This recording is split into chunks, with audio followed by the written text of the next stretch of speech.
السلام علیکم ورحمۃ اللہ وبرکاتہ۔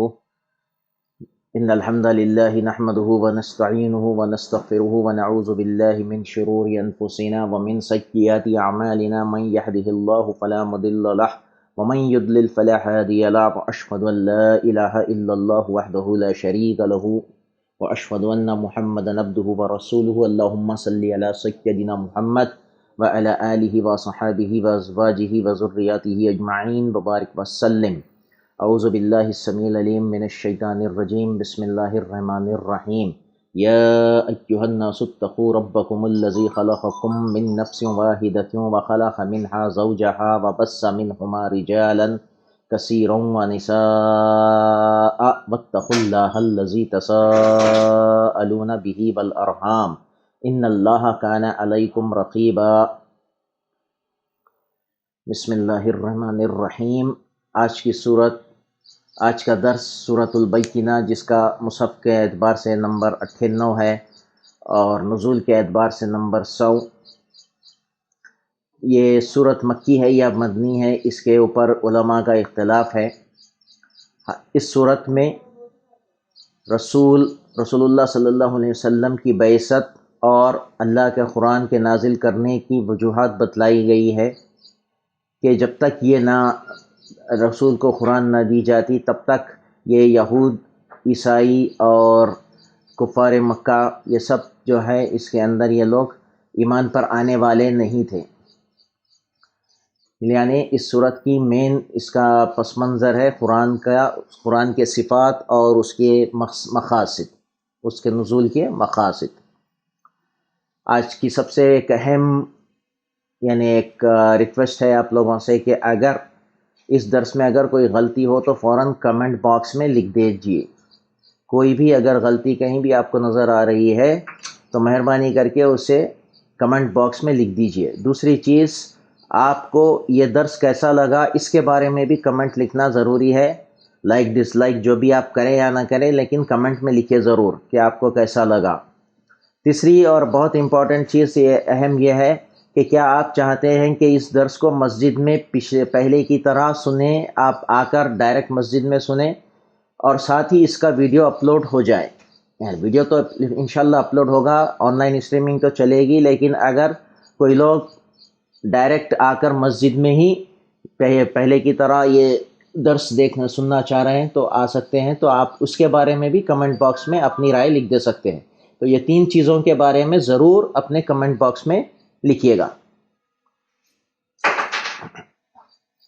اعوذ باللہ السمیع العلیم من الشیطان الرجیم، بسم اللہ الرحمن الرحیم۔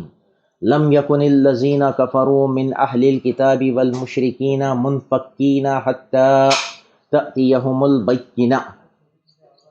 اہل کتاب کے کافر اور مشرک لوگ جب تک کہ ان کے پاس ظاہر دلیل نہ آ جائے باز رہنے والے نہ تھے۔ اب یہ دلیل کیا ہے یہ اگلی آیت میں پتہ چلے گا۔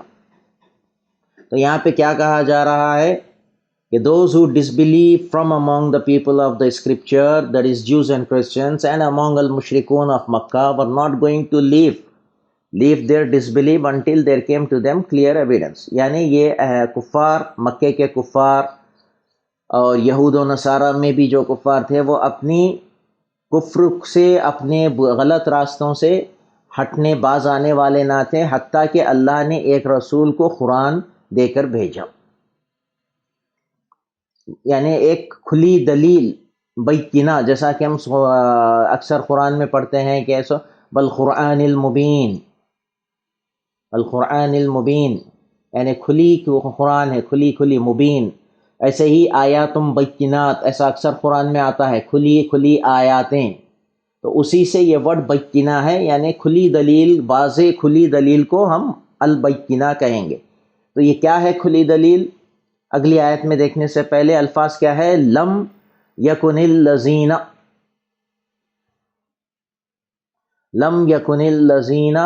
کفروا، نہیں تھے وہ لوگ کافر جو تھے کہ اہل کتاب میں سے۔ اہل کتاب یہاں پہ پہلی بار اپنے درسوں میں پہلی بار اہل کتاب آ رہا ہے، تو اہل کتاب کہیں گے وہ قومیں جن کو اللہ نے اپنی آسمانی کتابیں ان جن قوم پر نازل کیا ہے.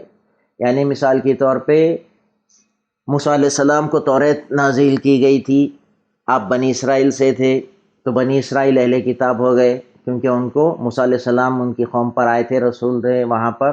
پھر اس کے بعد عیسیٰ علیہ السلام کو انجیل دی گئی، اس کے بیچ میں داؤد علیہ السلام کو زبور دی گئی تھی. اور ہو سکتا ہے اور بھی اہل کتاب ہوں، لیکن قرآن میں صرف اہل کتاب سے مراد یہود نصارہ اور بس یہود و نصارہ ہی ہیں اس میں. بل مشرکین، اور جو مشرک تھے، مشرکین شرک کرنے والے تھے، جو شرک کرنے والے تھے، منفقین یعنی یہ باز رہنے والے یعنی دور رہنے والے تھے، یعنی یہ ایمان سے دور رہنے والے تھے، کفر کو چھوڑنے والے نہ تھے. حتیٰ یہاں تک کہ جیسا ہم بولتے ہیں نا حتیٰ کہ بلکہ اردو میں، ویسے یہ بھی حتیٰ ہے، تأتیہم البینہ، یہاں تک کہ آ جائے ان کے پاس ایک ظاہر دلیل. ٹھیک ہے، اب چونکہ یہ آیتیں بڑی بڑی ہیں، ایک اسکرین پر ان کے تمام الفاظ نہیں آ رہے ہیں. ٹھیک ہے، رسولا من اللہ یتلو صحفا مطہرہ.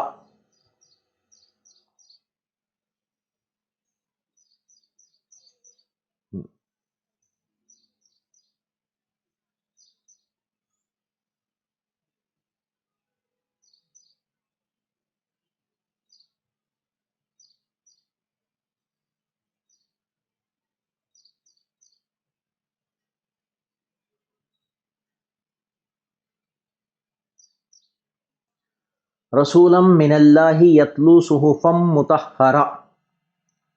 تو یہ البینہ لاسٹ میں آیا تھا نا، حتی تأتیہم البینہ، تو وہ بینہ کیا ہے؟ اللہ تعالیٰ کا ایک رسول جو پاک صحیفے پڑھے. رسول کا مطلب تو آپ جانتے ہیں، وہ جس اللہ کا پیغام لانے والا رسول، یعنی یہاں سے مراد رسول اللہ صلی اللہ علیہ وسلم، من اللہ، اللہ کے پاس سے ایک رسول جو پڑھ کر سنائے، یتلو تلاوت کرے، پڑھ کر سنائے، صحفا مطہرہ، پاک صحیفوں میں سے. یعنی اس سے کیا ثابت ہو رہا کہ قرآن پاک صحیفوں میں ہے، جو لوح محفوظ میں جو قرآن درج ہے وہ پاک صحیفوں میں ہے. اور اس سے ایک بھی مراد ہوتی ہے، جیسا کہ یہاں پر آ رہا ہے، یہاں پر انگلش میں جو ٹرانسلیشن ہے اس میں الباطل، پیوریفائڈ فرام الباطل، یعنی جھوٹ سے. اب دیکھیں یہود کو بھی اللہ تعالیٰ نے یعنی تورات دی تھی، زبور دی تھی، انجیل دی تھی، اس میں ان لوگوں نے، ان کے علماء اور ان کے جو جھوٹے لوگ تھے، ان لوگوں نے اس میں تحریفات کر دی. تو اب جب اللہ کے پاس سے جب پھر سے قرآن آئی تو اس میں جو تحریفات تھے وہ سب پاک صاف ہو کر آئے ہیں. بولنے کا بھی مطلب نکل رہا ہے یہاں پر، یتلو صحفا مطہرہ، یعنی قرآن ایک بہت ہی پاک صاف صحیفوں میں ہے. اب اس سے اور ایک بھی چیز ثابت ہوتی کہ یہ صحیفے پیجز میں ہے، پیجز میں ایسا ہے، بلکہ قرآن یہاں سے ثابت ہو رہا، وہ بھی قرآن کی آیت سے، صحفا مطہرہ. تو یعنی کہ رسول اور قرآن کو یہاں پر بینہ کہا گیا ہے، اللہ کے رسول صلی اللہ علیہ وسلم اور قرآن کو البینہ کہا گیا ہے یہاں پر. تو یہ جو رسول اللہ صلی اللہ علیہ وسلم خود ہی ایک دلیل ہے، اور آپ کو دی گئی بھی قرآن بھی ایک کھلی دلیل ہے. تو اس صورت کا یہ مقصد ہے کہ بھئی اللہ تعالیٰ رسول اور رسول کے ساتھ قرآن کو دے کر اس لیے بھیجا تاکہ جو اہل کتاب اور مشرکین سب ہے، ان کے پاس سے کفر ہٹ جائے، یہ لوگ کفر چھوڑ کر ایمان پر آ جائیں.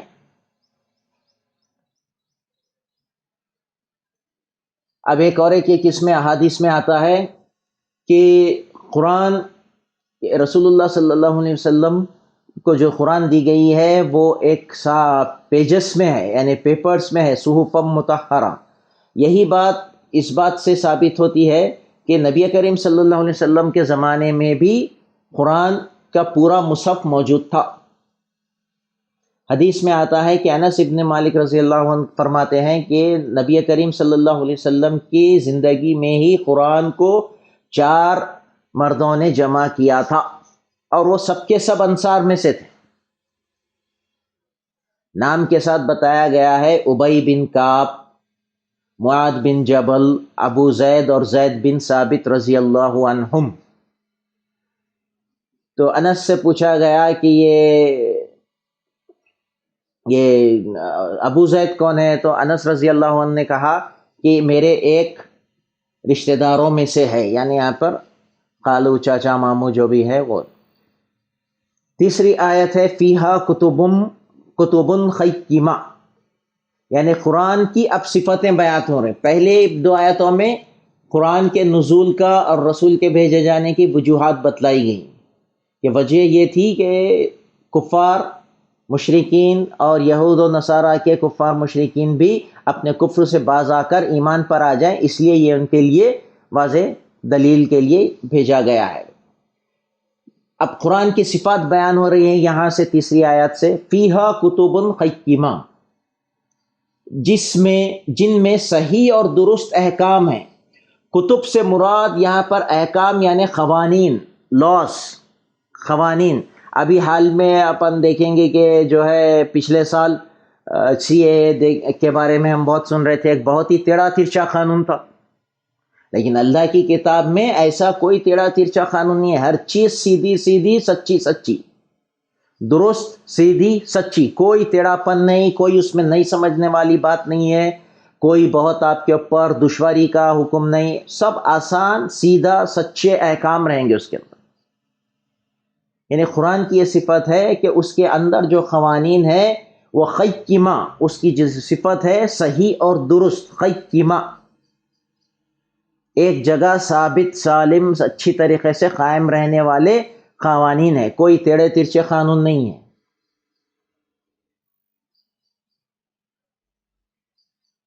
ہاں، تو ہوتا کیا ہے کہ اکثر لوگ کیا کرتے ہیں کہ ایمان لانے کے بعد ہی، جیسے کہ سورہ آل عمران میں آیا ہے کہ جن کے دل میں کجی ہوتی ہے وہ آیتوں میں سے متشابہات آیت کو چن کر اس میں سے اس کی تعویل کرنا شروع کر دیتے ہیں، محکمات کو تو چھوڑ دیتے ہیں، حالانکہ دونوں آیات اللہ کی طرف سے ہیں۔ جن کو اللہ نے علم سے نوازا ہے وہ کہتے ہیں کہ سب چیز قرآن میں سے ہے اور اللہ ہم کو ٹیڑھے پن سے بچائے، لیکن جن کے دل میں کجی ہوتی ہے وہ یعنی چن کر ہی متشابہات آیت کو نکالتے ہیں اور اسی کی تعویل کر کر خود گمراہ ہوتے ہیں اور دوسروں کو بھی گمراہ کرنے کی کوشش کرتے ہیں۔ لہٰذا اللہ سے دعا کرنا چاہیے کہ اللہ ہمیں ہدایت پر قائم رکھے، چاہے آیات محکمات ہو چاہے متشابہات ہو، سب اللہ کی طرف سے۔ اے اللہ تو ہمیں متقیوں کا امام بنا دے اور ہمیں اپنی حفاظت میں لے لے، آمین۔ اور اسی سے ایک بات نکل کر آتی ہے کہ قرآن تو دراصل ایک ہماری شریعت کے قوانین کی کتاب ہے، دوسرا اس میں حکمت بھی ہے اور تمام تفصیلات موجود ہے، کتاب فصلت، ایک حکمت کی کتاب ہے، قوانین کی کتاب ہے، تفصیلات کی کتاب ہے، اور سب سے اوپر چیز یہ ایک ہمارے لیے ہدایت کی، تمام انسانیت کے لیے یہ ہدایت کی کتاب ہے، ساتھ ہی متقیوں کے لیے بھی ہدایت ہے۔ یعنی آپ ایمان پر تو آ گئے، اب ہدایت تو پا لیے، لیکن اب آپ کو جنت میں جانے کے لیے متقی بننا ہے، تو وہ متقی بننے کے لیے جو ہدایتیں ہیں وہ بھی آپ کو قرآن میں مل جائیں گی۔ یعنی عام انسانوں کے لیے بھی ہدایت ہے، خاص الخاص متقیوں کے لیے بھی قرآن ہدایت ہے۔ اب جو آیتوں کے پیچھے جو حکمت ہے وہ اللہ کے قوانین ہیں، وہ اللہ کے قانون ہیں، یہ سب جو ہے اللہ عزیز حکیم ہے، تو لہٰذا یہ سب کے پیچھے اس کی حکمت۔ دوسری حکمت جو قرآن میں بیان کی گئی ہے وہ ہے نبی کریم صلی اللہ علیہ وسلم کی سنتوں کو بتلایا گیا ہے۔ تفسیر ابن کثیر میں آتا ہے، امام ابن تیمیہ سب کہتے ہیں کہ حکمت سے مراد نبی کریم صلی اللہ علیہ وسلم کی سنت ہے، تو لہٰذا جب آپ قرآن پڑھیں گے تو اسی سے آپ کو سنت بھی ثابت ہوتی ہے، اس سے نکل کر آتی ہے کہ سنت بھی ضروری ہے، یہ بھی اللہ کی طرف سے وحی ہی ہے، ٹھیک ہے۔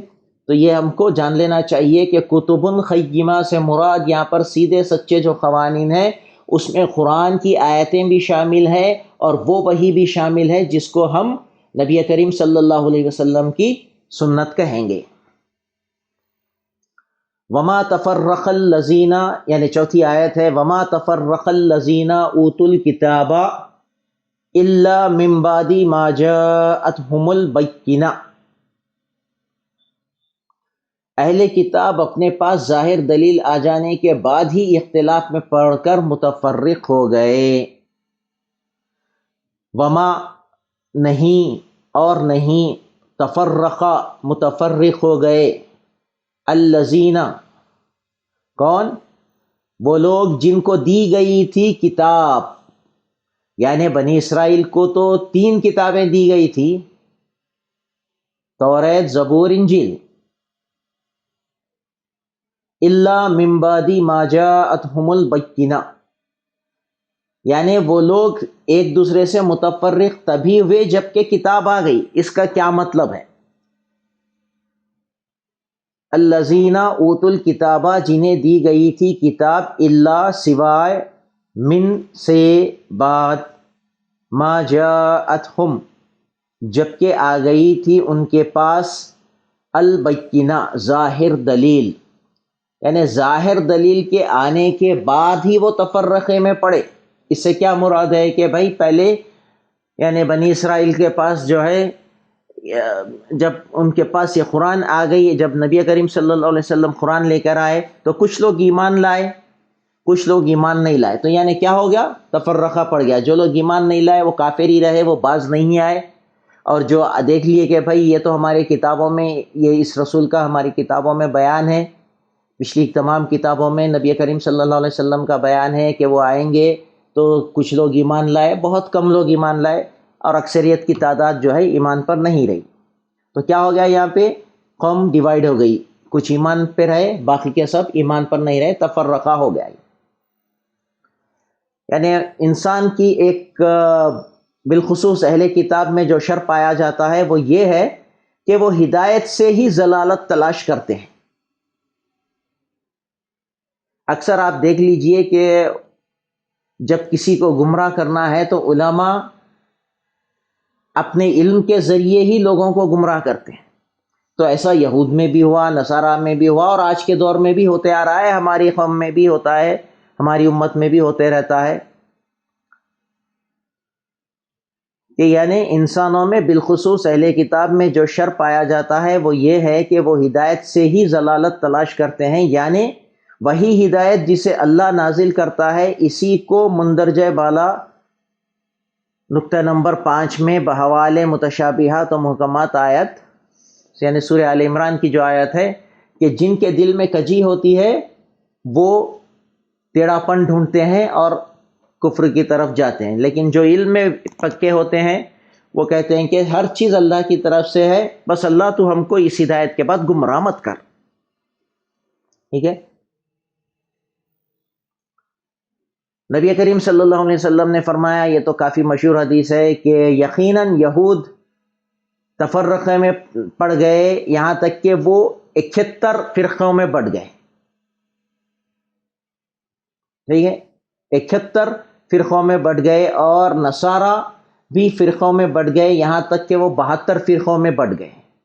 اور اس امت کو بھی نبی کریم صلی اللہ علیہ وسلم نے پیشن گوئی کی کہ یہ امت بھی، امت مسلمہ بھی 73 فرقوں میں بٹ جائے گی، اور سب کے سب جہنم میں جائیں گے سوائے ایک فرقے کے. یعنی 72 جو فرقے ہیں وہ جہنم میں جائیں گے، ایک فرقہ کیا ہے؟ یہ نجات پانے والا ہے. یہ تو کون سا ہے؟ نبی تو پوچھا گیا کہ نبی صحابہ اکرام نے پوچھا کہ رضوان اللہ علیہم اجمعین کہ اے رسول اللہ صلی اللہ علیہ وسلم یہ کون سا فرقہ ہے؟ تو آپ صلی اللہ علیہ وسلم نے فرمایا ما انا علیہ و اصحابی، یعنی وہ فرقہ، یعنی وہ طریقہ جس پر میں اور میرے صحابی ہیں. بس کلوز، یہاں پہ فل سٹاپ لگ گیا، جس پہ میں اور میرے صحابی ہیں. اب ہم بھی اسی کو دیکھتے ہوئے جو صحابہ کی اتباع کیے ہیں اور تابعین کی اتباع کیے ہیں، وہاں تک ہم کر ہم ان 4 جنریشنز کو ہی ہم مان کر ان کے اوپر چلتے ہیں. 5ویں آیت ہے وما امروا الا لیعبدوا اللہ مخلصین لہ الدین حنفاء ویقیموا الصلاۃ ویؤتوا الزکاۃ وذلک دین القیمہ. انہیں اس کے سوا کوئی حکم نہیں دیا گیا کہ صرف اللہ کی عبادت کریں، اسی کے لیے دین کو خالص رکھیں، ابراہیم حنیف کے دین پر، اور نماز کو قائم رکھیں اور زکوٰۃ دیتے رہیں، یہی ہے دین سیدھی ملت کا۔ یہاں پہ ابراہیم علیہ السلام کا نام تو نہیں آیا ہے، لیکن جب بھی ہم قرآن میں دیکھیں گے حنیفا وما کان من المشرکین، یعنی ابراہیم علیہ السلام کو حنیف کہا گیا اور وہ مشرکین میں سے نہیں تھے۔ دو چیزیں ہمیشہ بتلائی جاتی ہیں کہ ابراہیم علیہ السلام بہت ہی سیدھے سچے حنیف تھے۔ یعنی حنیف کا مطلب کیا ہے؟ اچھا، یہاں پر یہ آیت میں کیا بتلایا گیا ہے کہ قرآن کی ایک صفت یہ ہے، جو واضح دلیل جو اللہ کی طرف سے آئی ہے وہ یہ ہے کہ اس میں کوئی حکم نہیں دیا گیا سوائے اس کے کہ اللہ کی عبادت کرو۔ کوئی حکم نہیں دیا گیا آپ کو، کوئی ایسا مشکل حکم نہیں دیا گیا، کوئی ٹیڑھا قانون نہیں بتلایا گیا، کوئی ٹیڑھا حکم نہیں دیا گیا، سوائے ایک ہی حکم آپ کو دیا گیا، سیدھا سچا حکم یہ ہے کہ صرف اللہ کی عبادت کرو، خالص خالص اللہ کی عبادت۔ اب خالص سے مراد کیا ہے کہ آپ عبادت اللہ ہی کی کریں، ذکر اللہ ہی کی کریں، مدد اللہ ہی سے مانگیں، دعا اللہ ہی سے کریں، قربانی اللہ کے لیے کریں، نماز اللہ کے لیے کریں، اپنا ہر ریت رواج رسم ہر چیز اللہ کے لیے اور اللہ کے رسول صلی اللہ علیہ وسلم کے بتائے ہوئے راستے پر، اپنے من گھڑت چیزوں پہ نہیں، خالص اللہ کے لیے بلکہ کر رہے ہیں، لیکن اپنے طریقے پہ نہیں، کسی کے طریقے پہ نہیں، نبی کریم صلی اللہ علیہ وسلم کے طریقے پہ اور آپ کے صحابہ اکرام کے بتلائے ہوئے طریقے پر ہی چلنا ہمارا سچا دین ہے۔ تو یعنی کیا کہا گیا کہ مخلصین لہ الدین، کہ آپ اپنے دین میں خالص ہو کر اللہ کی عبادت کیجئے۔ حنفاء، یعنی حنیف کا مطلب ہے فوکسڈ، ایک ہی طرف فوکس دینا، ادھر دیکھ رہے ہیں نہ ادھر دیکھ رہے ہیں، نہ آگے نہ پیچھے، نہ دائیں نہ بائیں، نہ آزو نہ بازو، نہ اوپر نہ نیچے، بس سیدھا اللہ کی طرف فوکس دے، آپ بس ختم، ایک ہی طرف سنگل مائنڈڈ فوکس ہو کے اپنا کام کر رہے ہیں ڈیڈیکیشن کے ساتھ، اس کو حنیف کہیں گے۔ تو ابراہیم علیہ السلام سے زیادہ حنیف مثال ہم کو نہیں ملتی ہے، تو اسی لیے یہاں پر احسن البیان میں کہا گیا ہے کہ یہ دین ابراہیم پر قائم رہو، ابراہیم حنیف کے دین پر، ٹھیک ہے؟ تو اس لیے یہاں پر یہ آ گیا ہے حنفاء، کہ تم حنیف ہو جاؤ ابراہیم کے طرح علیہ الصلاۃ والسلام۔ یعنی پہلے ایمان کی بات ہو رہی ہے کہ اپنے دین کو خالص کر لو، لا الہ الا اللہ کہہ دو، تو لہٰذا آپ اللہ ہی کی عبادت کریں گے، خالص اللہ کی عبادت کریں گے۔ وَيُقِيمُ الصَّلَاةَ، اور نماز قائم کرو، وَيُؤْتُ الزَّكَاةَ، اور زکوٰۃ دو، اور یہی سیدھا سچا دین، سیدھی ملت کا دین ہے۔ اس کا لفظی ترجمہ دیکھیں گے، وما، اور نہیں، امرو، انہیں حکم دیا گیا تھا، سوائے اس کے، اللہ، سوائے، لیعبدو، عبادت کریں، اللہ کی، مخلصین، خالص رکھیں، یعنی وہ لوگ جو خالص رکھتے ہیں ان کو مخلص کہا گا، تو مخلصین اس کی جمع ہے، لہو، صرف اسی کے لیے، یعنی اللہ کے لیے ہی اپنی عبادت اور دین رکھیں، لہ الدین، اپنے دین کو خالص اللہ کے لیے رکھیں، اس میں کوئی شرک کفر آنے کی ضرورت ہی نہیں ہے۔ حنفاء، ابراہیم حنیف کے دین پر، یعنی وہ جو ثابت قدم سچے طریقے سے ایک ہی اس پر اپنے دین پر قائم رہنے والے ہیں، ان کو حنفاء کہیں گے، حنیف کی جمع حنفاء۔ وَيُقِيمُ الصَّلَاةَ، اور قائم رکھیں نماز کو، یعنی کتنے حکم ہو رہے ہیں کہ دین کو خالص اللہ کے لیے رکھو، اس کے لیے خاص لفظ بیان کیا گیا ہے حنیف۔ دوسرا حکم ہے کہ صرف اللہ ہی کی عبادت کرو۔ تیسرا حکم، عبادت کا طریقہ اللہ کی صلاح اللہ کے لیے ادا کرو۔ وَيُقِيمُ الصَّلَاةَ، کہ صلاۃ قائم کرو، پابندی سے صلاح ادا کرتے رہو۔ وَيُؤْتُ الزَّكَاةَ، اور پابندی سے زکوٰۃ دیتے رہو، ٹھیک ہے؟ وَذَلِكَ دِينُ الْقَيِّمَةِ، اور وہی ہے دین سیدھی ملت کا۔ ابھی ہم اوپر پہلی آیت میں دیکھے تھے کہ دین القیمہ ہے نا، دین القیمہ دیکھے تھے، تو وہاں پر کیا کہا گیا تھا؟ سیدھا سچا دین، کتب فیہا کتب قیمہ، تیسری آیت میں فیہا کتب قیمہ تھا، وہاں پہ کیا تھا؟ سیدھے سچے۔ اب یہاں پہ سیدھی ملت ہو گیا، یہ دین کا ورڈ تو سیم ہے، ٹھیک ہے، لیکن یہاں پہ مقام کے اعتبار سے سیدھی ملت کا دین ہوگا۔ تو یعنی کیا احکام دیے گئے ہم کو پچھلی کتابوں میں اور قرآن میں؟ یہی حکم دیے گئے ہر کتاب میں، یعنی توریت میں بھی یہی حکم دیے گئے تھے، آدم علیہ السلام کو بھی یہی دیے گئے تھے، نوح علیہ السلام، ابراہیم علیہ السلام، سب کو یہی دیے گئے تھے، لیکن کچھ لوگ مانے کچھ لوگ نہیں مانے۔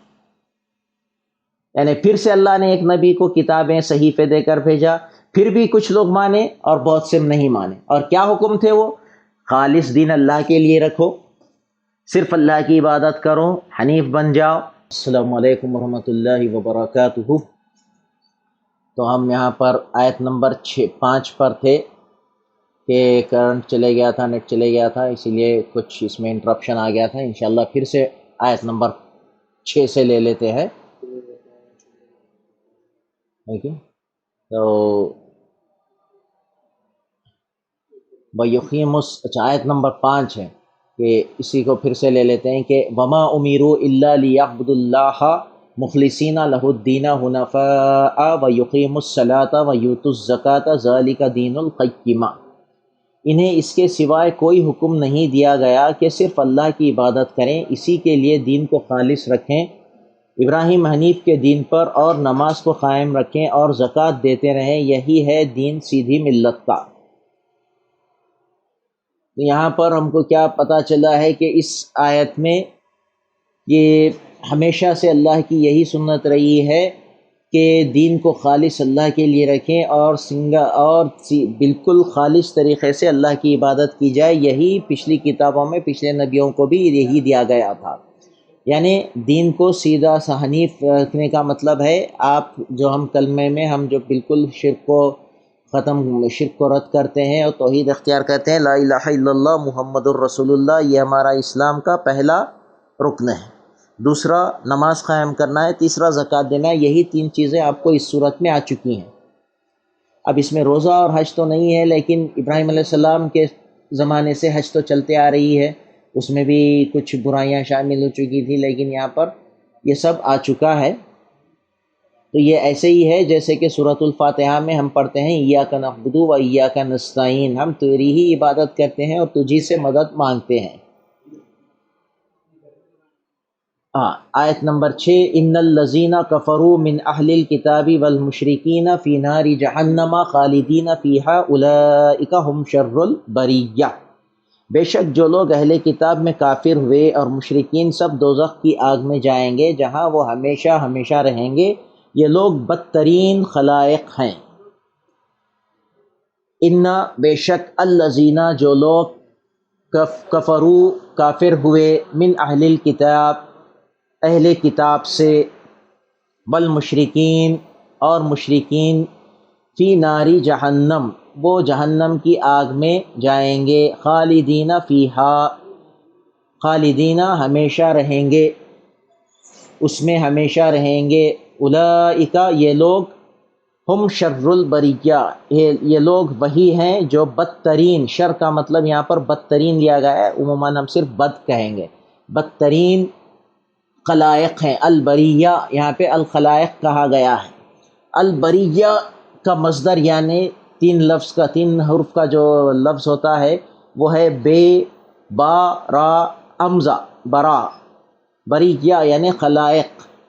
یہ اگر ہم اس کو دیکھیں گے سورۃ الحشر کی اگر تفسیر آخری آیت کی دیکھیں گے تو اس میں هو اللہ الخالق الباری المصور لہ الاسماء الحسنی، تو یہاں پہ ہم کو پتہ چل رہا ہے کہ خالق کا مطلب ہے یہ، یعنی یہ چیز تفسیر ابن کثیر، احسن البیان اور تفسیر جلالین تینوں میں یہ آیا ہے سورۃ الحشر کے متعلق کہ الخالق کا مطلب ہے کہ آپ جیسے کوئی چیز صرف خیال میں یا اپنی منشا ظاہر کرتے ہیں، پلان جیسے بناتے ہیں، بلڈنگ بنانا ہے اس کا پہلے ایک پلان ڈیزائن ہوتا ہے، لیکن اس کو ایک سائز، شیپ، اسٹرکچر پورا ایک فارم میں لانا ہے، ایک ٹھوس چیز بنانا ہے، تو اس کو کہیں گے ایسی کسی چیز کو ٹھوس شکل، صورت یا قسم دینا، کسی میں جان ڈالنا، یہ کام یعنی اس کی یہ کام ہے، وہ صفت ہے، وہ اللہ ہی کی ہے، اسے کہتے ہیں الباری۔ یعنی الباری جب اللہ کو کہا جائے تو وہ ہر چیز کو سائز شیپ فارم دینے والا ہے. خالق یعنی ڈیزائن، الباری یعنی جو اس کے اندر جو اس کو اصل اس کو شکل میں لاتا ہے، نئے طریقے سے جو چیز آتی ہے پہلی بار اس کو اس میں دیتا ہے. المصور یعنی اسے سنوارتا بھی، اسے اور خوبصورتی دیتا ہے، سنوارتا ہے، برابر کرتا ہے. تو یعنی سب سے بدترین خلائق، یعنی مخلوق کا ہی مطلب نہیں کر رہا ہے یہاں پہ بریہ کا، ٹھیک ہے. تو بدترین مخلوق میں سے وہ لوگ ہیں جو اہل بیت میں، اس میں سے اہل کتاب میں سے کفر کرنے والے تھے، اور مشرکین اور کافر جو بھی ہے دنیا کے، یہ سب.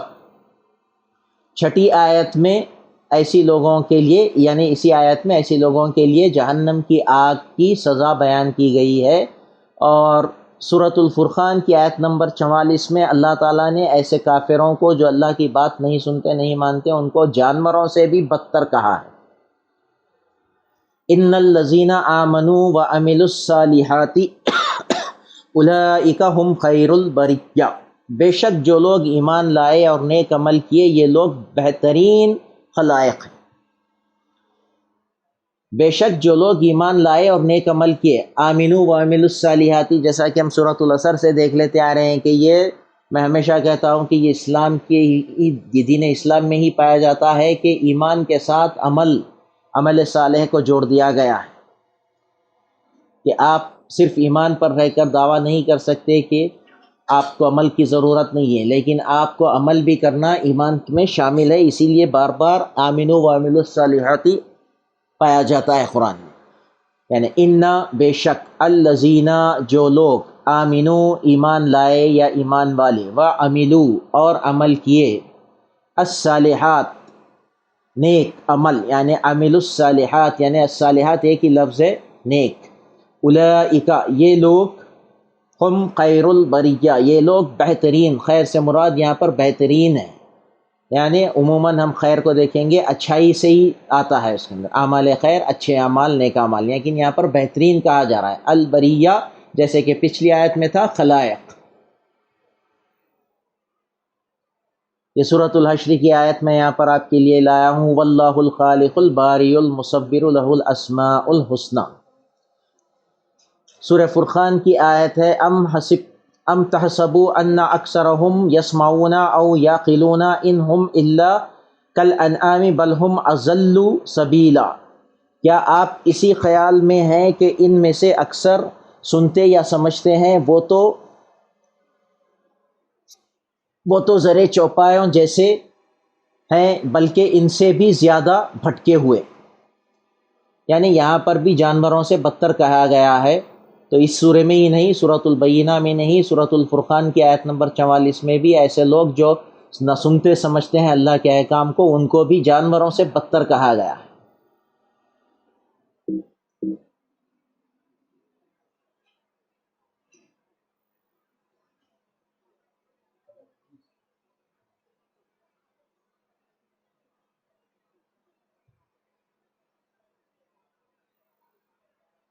یعنی دونوں آیاتوں میں جو ایمان والے ہیں اور جو کافر ہیں، ان دونوں کے بیچ میں امتیازی کر کر اللہ تعالیٰ نے ایمان پر رہنے والے اور عمل صالحات کرنے والوں کو بہترین مخلوق، اور جو کافر مشرکین ہیں ان کو بدترین مخلوق کہا ہے. آخری آیت ہے، جزاؤہم عند ربہم جنات عدن تجری من تحتها الانہار خالدین فیہا ابدا رضی اللہ عنہم ورضوا عنہ ذالک لمن خشی ربہ.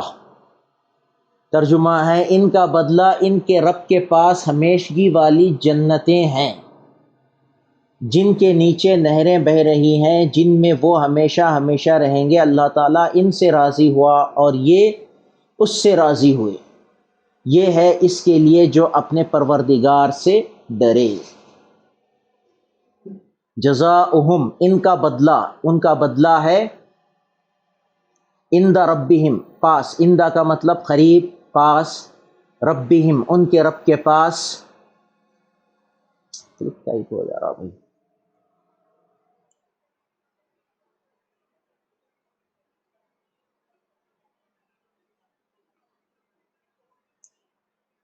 ان کے رب کے پاس جنات عدن، جنتیں ہیں عدن.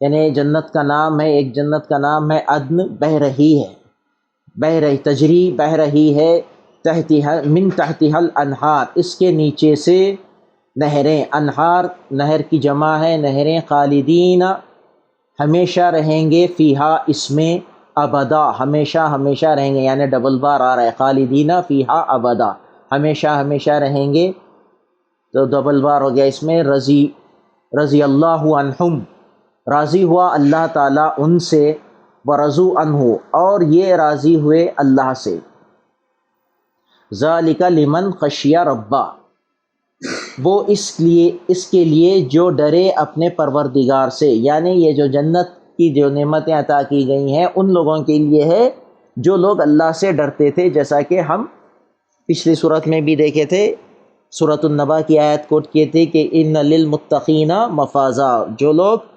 متقی تھے، اللہ کا خوف رکھتے تھے، ان کے لیے جنتیں ہیں، باغات ہیں۔ تو ایسا ہی یہاں پر کہا گیا ہے کہ نیک اور ایمان والے اور نیک عمل کرنے والوں کے لیے جنت عدن ہے جس میں نہریں بہہ رہی ہیں۔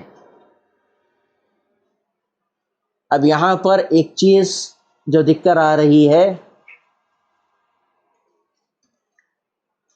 یعنی ایمان والوں کو اللہ تعالیٰ نے ایک لقب دیا ہے جن سے اللہ راضی ہے اور وہ اللہ سے راضی ہیں، اور عموماً یہ لقب ہم صرف صحابہ اکرام رضی اللہ عنہ کے ضمن میں دیتے ہیں، لہٰذا کسی کو بھی کوئی بھی یعنی چھوٹے سے صحابی کے اوپر بھی اپنی زبان درازی یا قلم درازی کرنا نہیں چاہیے۔ جو بھی صحابہ اکرام سے نفرت کرتا ہے یا ان کی بے عزتی کرتا ہے، چھوٹی سی بھی، ذرا سی بھی، دراصل وہ اللہ سے راضی نہیں ہے اور وہ ایمان والا نہیں ہے۔ اور اللہ تعالیٰ نے سورۃ المائدہ، سورۃ التوبہ اور سورہ الفتح میں رضی اللہ عنہ و رضوا عنہ کا کہا ہے، اور چوتھی بار سورۃ المجادلہ میں بھی آیا ہے، اور تمام کے تمام صحابہ اکرام سے ہی ان کے متعلق یہ بیان ہوا ہے۔ تو لہٰذا ہم کو یہ جان لینا چاہیے کہ بہترین خلائق کی مثال صحابہ اکرام ہی ہے، ان کے ساتھ کوئی زبان درازی کرنا نہیں چاہیے، بلکہ ان کی مثال کو اختیار کر کر دین حنیف پر چلنا چاہیے۔ یعنی آج کے صورت کا اہم درس یہ رہا ہے کہ ہمیں اللہ کی دی ہوئی ہدایت سے ہٹنا نہیں چاہیے اور نہ ہی تفرقے میں پڑھنا چاہیے، جیسا کہ پچھلی اہلی کتاب کے لوگوں نے تفرقے میں پڑھا تھا، اور ہمیشہ اللہ سے ہدایت کی دعا کرتے رہنا چاہیے۔ آمین یا رب العالمین، وما علینا الا البلاغ المبین۔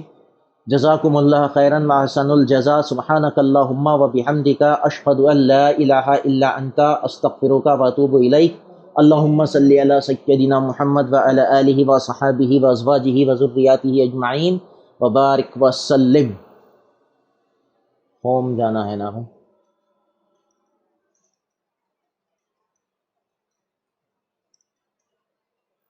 ہاں، دوبارہ آپ کو یاد دہانی کے لیے کہ آج کے اس درس میں اگر آپ کو کوئی غلطی لگے تو فوراً کمنٹ باکس میں لکھ دیجئے، فوراً لکھنا آپ کا یہ فرض ہے، آپ اس کے پیچھے کوئی جھجک نہ رکھیے۔ دوسری چیز، آپ کو آج کا درس کیسا لگا اس کے بارے میں بھی اپنی رائے پیش کیجئے کمنٹ باکس میں لکھ کر۔ تیسری چیز، اہم سوال یہ ہے کہ آپ کیا مسجد میں پہلے کی طرح آ کر ریگولر کلاسز اٹینڈ کرنا چاہیں گے؟ ہاں، آپ کا ویڈیو ضرور اپلوڈ ہو جائے گا۔ اگر آپ مسجد میں اٹینڈ کرنا چاہ رہے ہیں تو اس کو بھی کمنٹ باکس میں لکھ دیجئے۔ السلام علیکم ورحمۃ اللہ وبرکاتہ۔